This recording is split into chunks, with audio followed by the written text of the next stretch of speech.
Next guest is all about progression, not regression, in his personal life and his professional life. It's Mike Schaefer. He joins us now from Husker247. Good morning.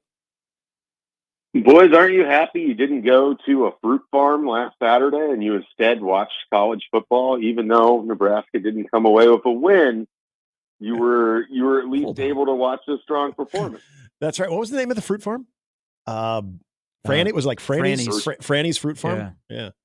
That's a good call, Mike. Yeah, I'm glad I was in front of a TV and then in this very studio to help everyone react to it with the guy sitting next to me.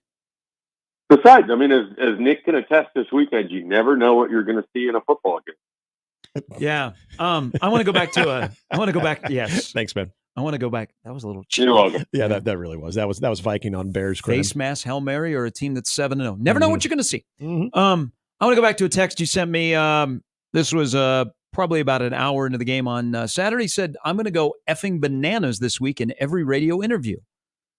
Then the game had a couple of more hours left. Would you like to go effing bananas on this interview about any topic? Yeah, I really haven't as much as I would have thought, I guess, in that point in time.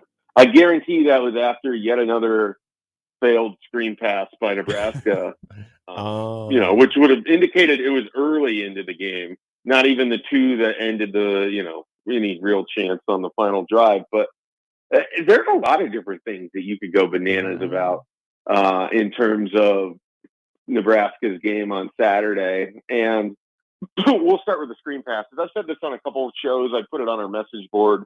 I don't know that people are aware of how bad the month of October was for Nebraska's passing game, but we'll put it in these numbers. They completed 63 passes in the month of October. Of those 63 passes, 23 went for 4 yards or less. That's 37% of your completions didn't even get 5 yards. So dial into that a little bit more. Of the 23, 10 went for 0 or lost yards. So that's 17% of your completions in the month of October that didn't gain a yard or effectively lost yards. And then of that, 8 of them lost yards, including 6 in the Ohio State game. So just a all-around miserable performance for your passing game in October. And I think that's sort of the key cog of whether Nebraska wins a game in the month of November, wins 2 games, wins 3 games. They have to figure out that passing game. I know we spend so much time around here because it's very in vogue to just talk about the running game and the offensive line and opening up holes and what the running backs are doing.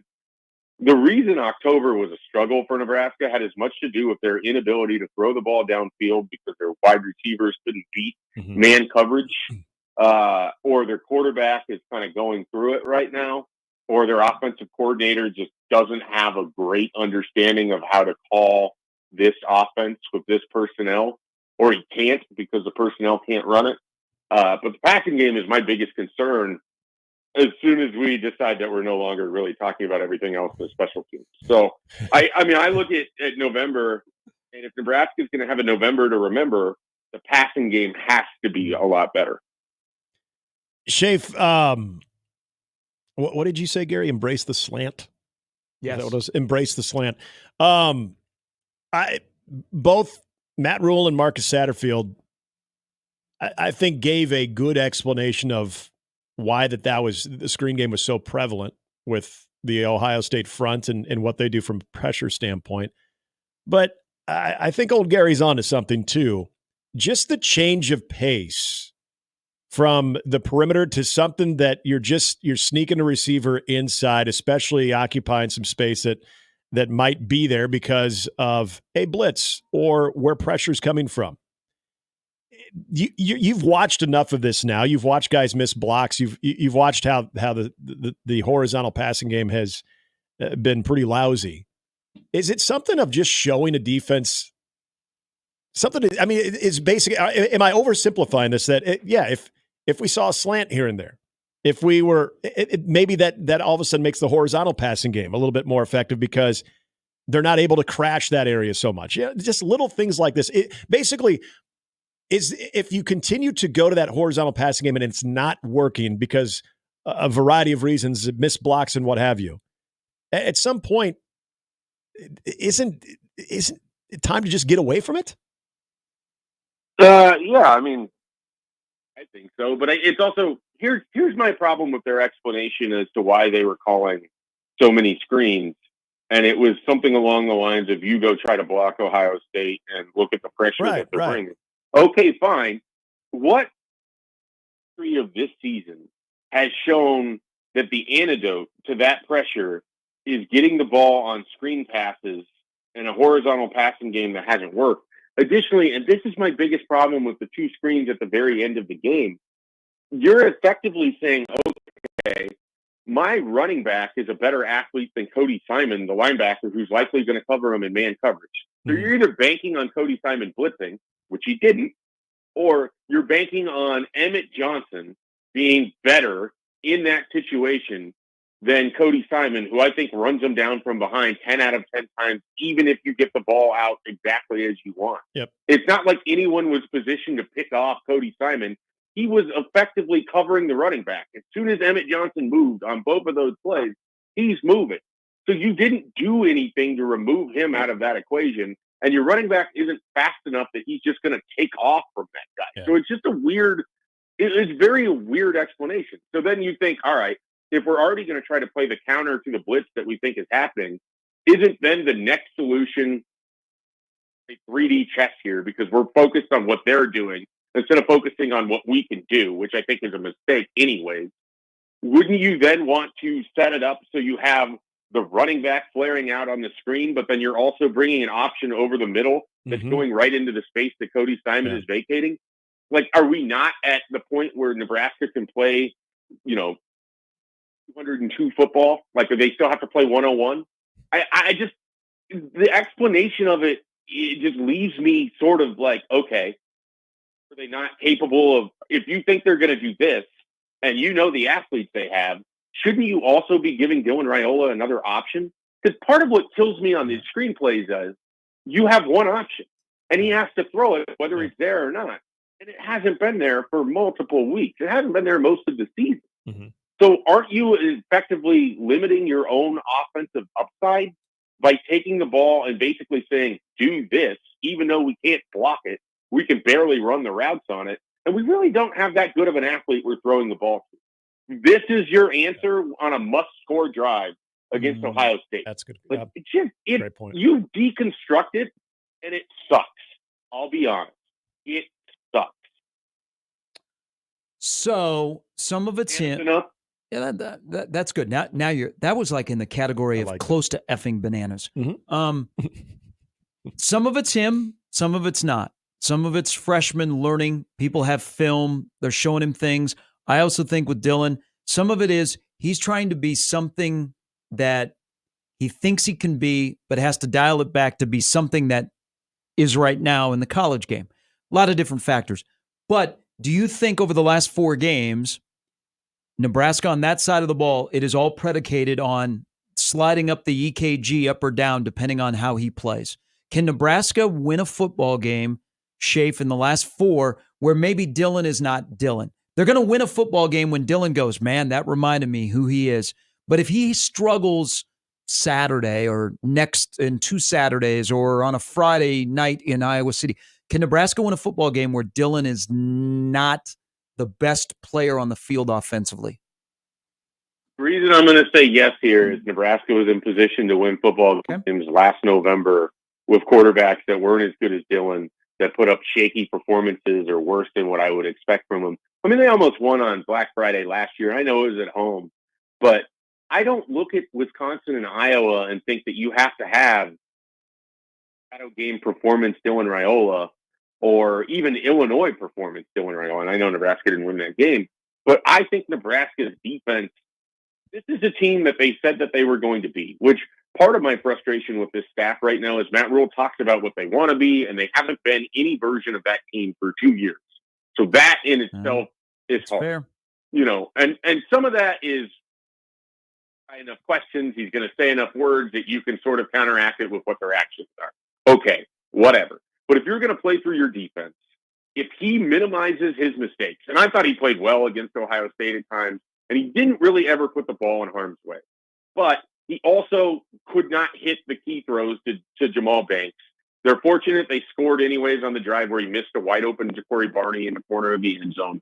I mean, so he's also got to be able to hit some key passes. Like, part of the issue with Nebraska, and Michael Bruns does a much better job talking about this than I do, is that they don't win critical matchups or in critical situations because guys just don't make a play. I'm tired of hearing about Jamal Banks and Isaiah Nair not being able to beat one-on-one coverage. That is what you do as a wide receiver. If you can't win against man coverage, you're not good enough for Power 4 football. And those guys are, but they're not doing it enough. And so when they do, it is imperative that Dylan Raiola can make that throw. I don't think he needs to go for 275 yards and 3 touchdowns to win any of these 4 games.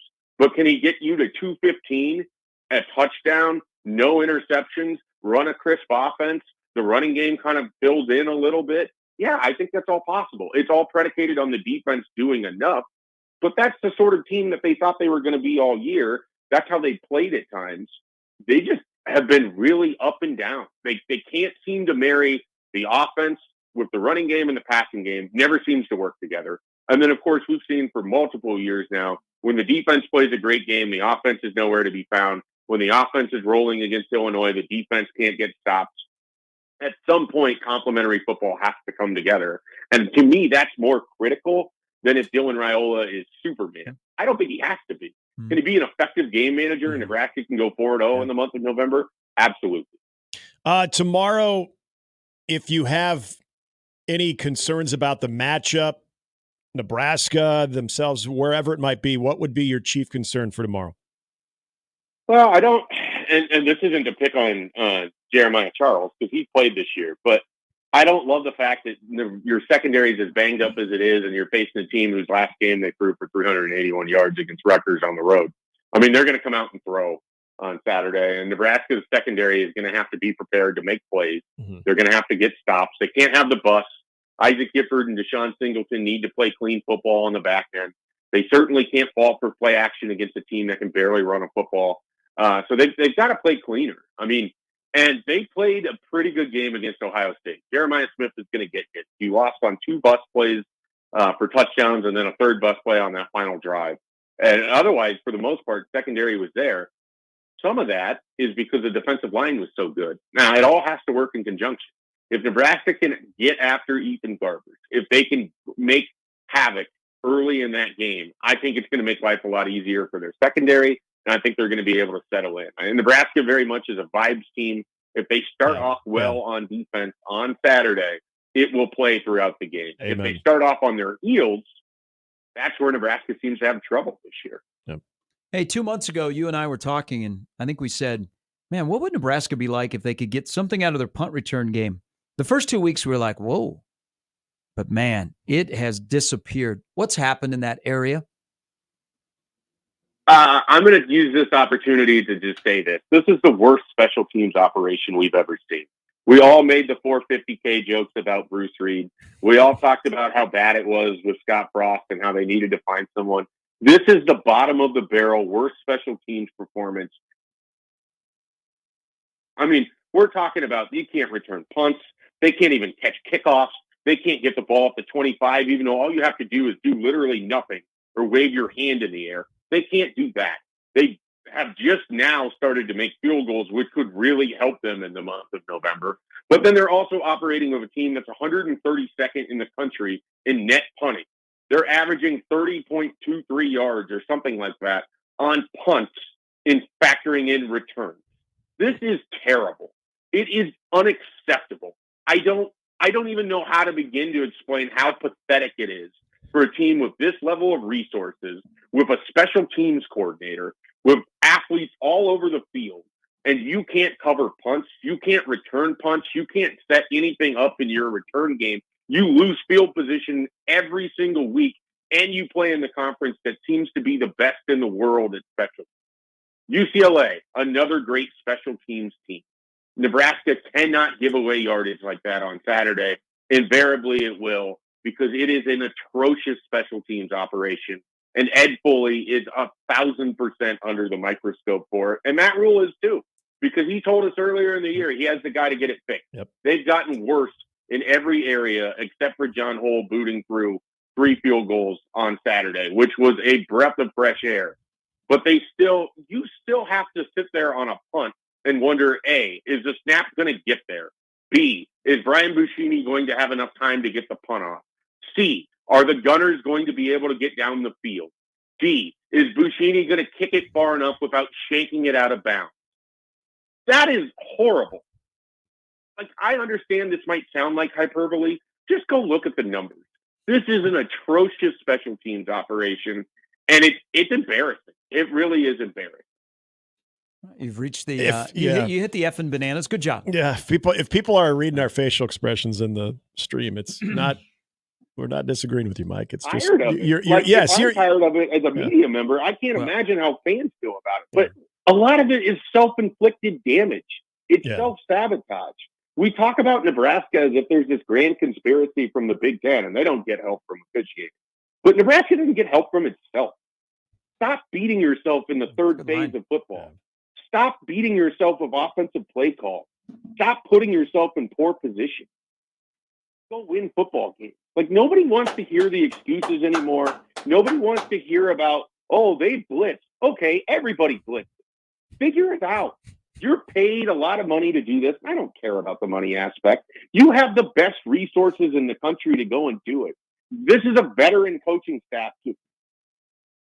It's one thing if we're talking about Rob Dvorak, who's a great young mind at linebacker. Look how good the linebackers play. Mm-hmm. No, you have a veteran in Ed Foley who's coached in every situation, and your special teams looks like this. You have a veteran coach in Matt Rule who's been in the NFL, and your special teams looks like this. How are you not embarrassed every single day that that's the product that you put out on special teams? 550. All right, let's finish on this because I like it when you take. Oh, there's more? God, I love you, Schaef. Oh, there's Let more. Let me take a breath. Schaef, you are amazing. That's okay.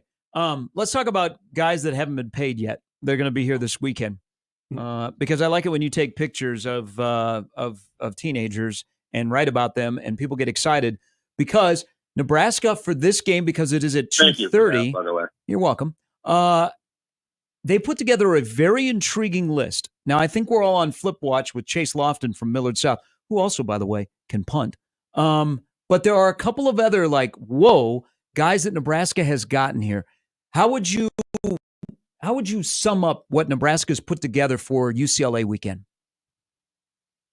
Yeah, I mean, they have a really good visit. I mean, I obviously just went where their special teams operation is, but the frustration is that they're good in so many other aspects of what they're doing, and they've done a great job in terms of getting key visitors on campus.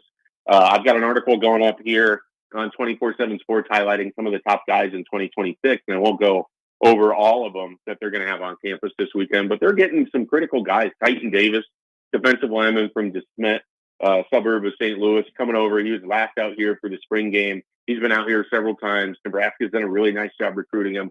We know with Keith Williams at the helm of their recruiting operation, they really want to get into St. Louis.